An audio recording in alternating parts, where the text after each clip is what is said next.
science fiction, the literature and the cinema of the fantastic. It's a sociologically based art form. It wants to get to the heart of human nature. And sometimes that reflects very well.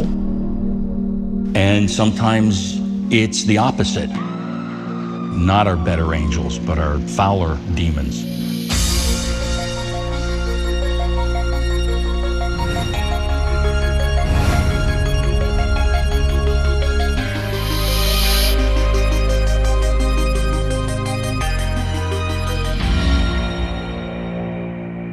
I was a science fiction nerd, as a youngster, and that made you a bit of an oddball.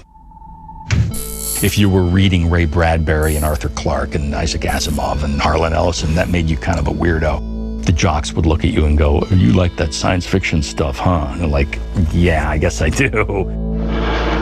What is it?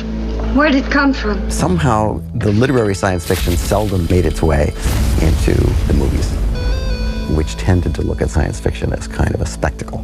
Since I'm a child of the 50s, I saw most of my science fiction on television and in the movies.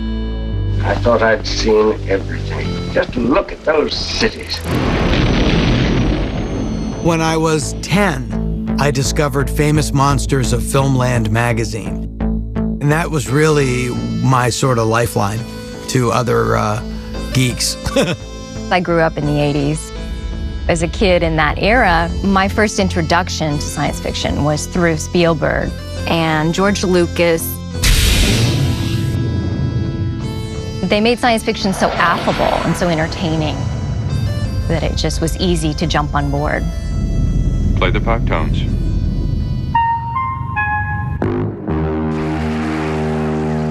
If somebody was to ask me to define science fiction, I would probably say it's what we're living in.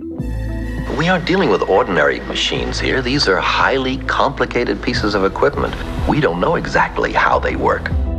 I think the literal definition of science fiction is a fictional story that extrapolates current scientific knowledge and brings it into the future, but sort of realistically extrapolates what could happen. The Martians can conquer the Earth in 6 days. Any story that contains elements that lie beyond the boundaries of what is currently possible in our reality. It is an examination of humanity. Where have we been? Where are we going? What are the pitfalls? What are the dangers? It's a brilliant tool for looking inward as much as an art form. It tends to look outward, out toward the future, out toward the stars.